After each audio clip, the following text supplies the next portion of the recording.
Hi, my name is Tanya Owens, and I am the creator of Hope Brokers. Um, I started Hope Brokers because when I lost a child, my only son, 3.5 years ago, I was in the worst despair. The worst despair. I don't. Happiness, joy were not words that I ever thought would be in my vocabulary. They weren't emotions that I ever thought I would feel again. And I really had no hope. I had felt like I had been given the worst life sentence, a pain, an excruciating pain that was never going to go away. And it felt personal.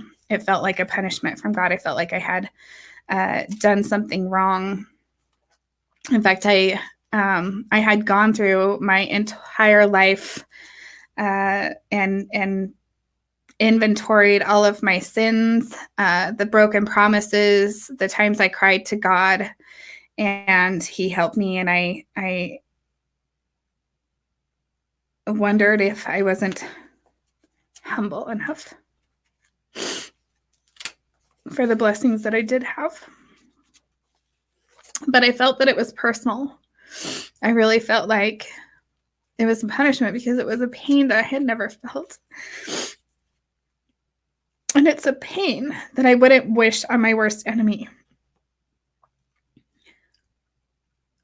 And for a long time, I did feel like God was punishing me because I didn't understand how it couldn't be a punishment, how something this painful was not personal, because it was a lot to think that this was going to be my life. This was going to be the feeling that I was going to feel the rest of my life. And so I thought it was personal. And somehow that I had deserved it. And I started going to a place called Compassionate Friends, and it is a group of other bereaving parents and grandparents where you can come and just share or listen. But it was the first place I'd ever been where I felt free to feel exactly what I wanted to feel and know that everybody in the room knew and understood. I think the hardest part when you're a bereaving parent is you want so bad to talk about your kid.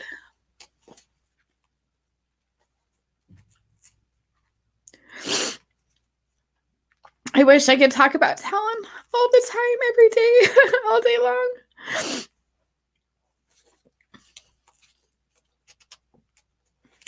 But it upsets people because they don't know how to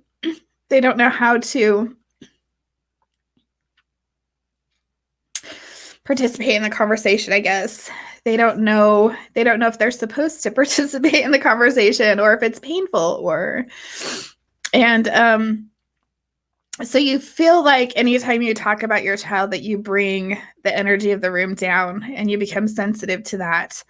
You feel like when you talk about your child, it makes other people uncomfortable because I think somewhere in their mind, they feel like you're supposed to forget that your kid's dead.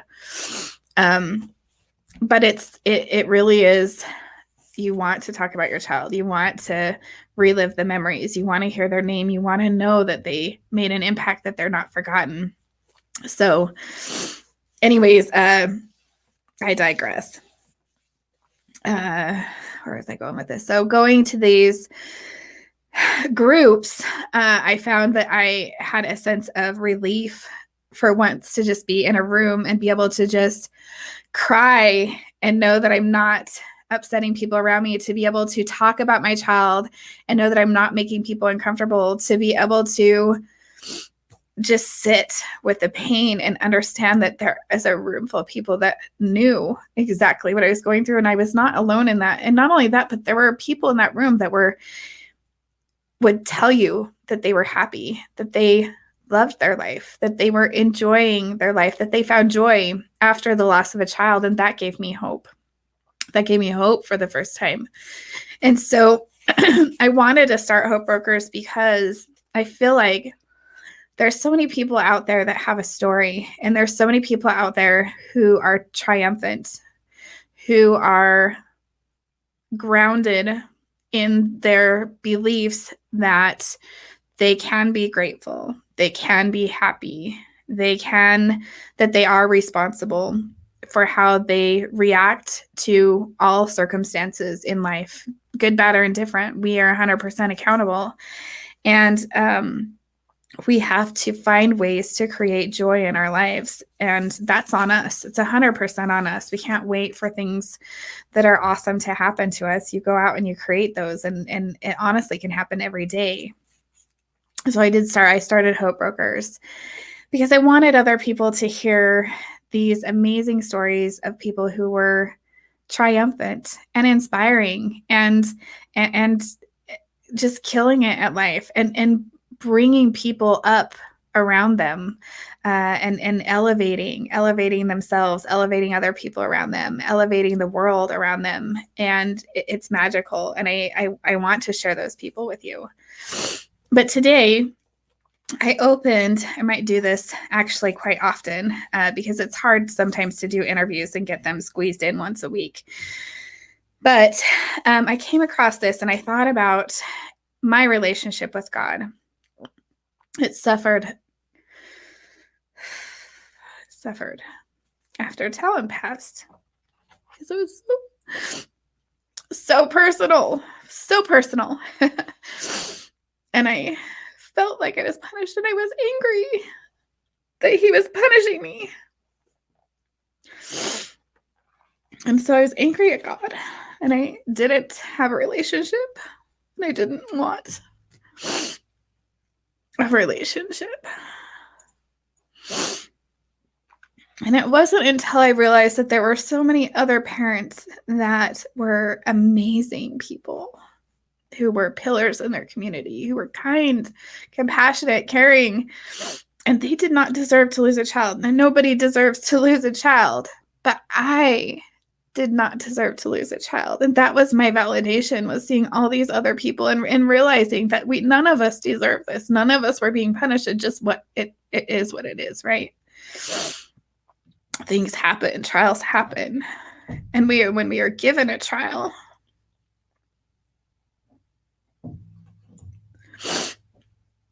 this is the thing. I don't think bad things happen to us. I think we live in a world where we have ego and our body, and we have spirit, and things happen, bad things happen, to challenge us to grow, to challenge us to step up, to challenge us to be better, to challenge us to be compassionate. And we can be bitter about the things that happen to us, or we can know and understand that they are essential to growth. They are essential to build character. They're essential to survival. They're essential to spiritual growth, to maintaining or creating a relationship with our Creator. I wanted to share this passage because my relationship with God changed after I realized that there were so many amazing people who had lost child that had found joy.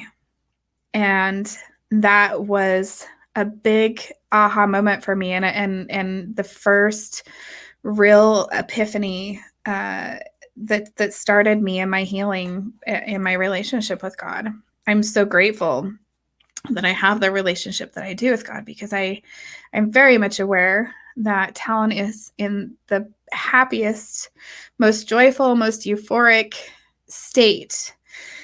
And as a parent, that is what you want. You want that for your kids. You want to know that they are safe and that they are happy. And he is. And he's doing God's work. And I'm grateful for that. I just miss him. Every day I miss him. So I started this, and I came across this passage, and I'm just going to read it. It says, see if I can see. I am your Lord. Seek me as friend and lover of your soul, but remember that I am also King of Kings, sovereign over all. You can make some plans as you gaze into the day that stretches out before you, but you need to hold those plans tentatively, anticipating that I may have other ideas. The most important thing to determine is what to do right now. Instead of scanning the horizon of your life, looking for things that need to be done, concentrate on the task before you and the one who never leaves your side. Let everything else fade into the background. This will unclutter your mind, allowing me to occupy more and more of your consciousness.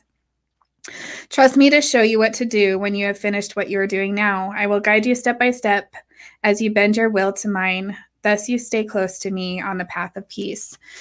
I love this because it so much reminds me of my life, and I'm sure so many of you can relate to it, is that we get so stuck in our success and our path and our goals and our desires and our wants and our day-to-day grind that we forget to leave the door open for God to work through us. How many times do we say no when somebody, thinks of us and invites us somewhere, or thinks of us and wants to have a conversation, but we're too busy, or, calls, but we didn't answer that phone call. I really believe those are God nudges. I believe those are interventions where Spirit has whispered to Spirit to reach out, those God nudges. And I think that we miss opportunities in those relationships to receive blessings or to bless somebody else. So I know in my own personal life, the more I have let go of control. So one good example is online dating. I got off of all of my online dating sites because I feel like that's me trying to control the situation. That's me going after, specific guys, specific stereotypes, specific pictures, and it's really not reality. When I got off all those sites and I let go of control, I'm not saying anything super magical has happened, but I've also noticed that there's a lot of opportunities coming my way, or I feel like a lot of doors opening because I've shifted my focus. I'm now, focused on my relationship with God. So I'm going to church. There's going to be doors and avenues that are open there. I have a business that I'm working on. There's doors and avenues that are going to be open there. So, I have, just being a parent, being a mom, there's doors and avenues that are going to open with my relationships with my kids as we plan events together or day trips out or whatever. There's always going to be doors to open when I'm not trying to control the reins, when I'm leaving things open for those God nudges for people to enter into my life. I love this passage. It's Proverbs 19:21, and it says, "Many are the plans in a man's heart, but it is the Lord's purpose that prevails." I believe if we are here to do God's work and we are living in his purpose with an open heart and listening to our God nudges, because we're walking in his purpose, the blessings will come our way. Maybe not the blessings that we think we want or the blessings that we desire, but he's our Father. And so wouldn't he want the absolute best for us? And sometimes the best for us is better than what we think the best is. I know in my personal life, I am not patient. I feel like I'm learning patience in every aspect of my life. Like literally every aspect of my life right now is teaching me patience. And I think that's also the Lord's way, right? We have to learn, certain characteristics, patience, endurance, compassion, grace, kindness, and we learn those through our trials. And a lot of my trials are teaching me patience. So it's just interesting how when we, again, let go and listen to our God nudges and pay attention to the people that are coming in and out of our lives, how much we are blessed by that, because God is in control. God's purpose is in control. Anyways, I want to leave you with that.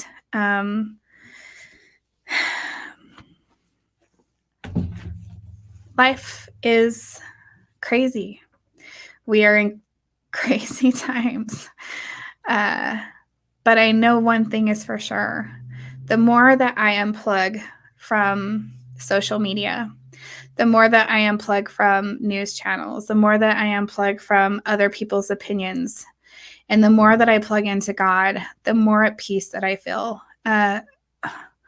Night and day difference. I can't tell you how good I feel because I am relying on God to guide me, and he lets me know that I'm okay. We're okay. And no matter what happens, we're all going to be okay. So keep the faith, keep your head up. Just know that you're not alone. And I hope you enjoy the rest of your day.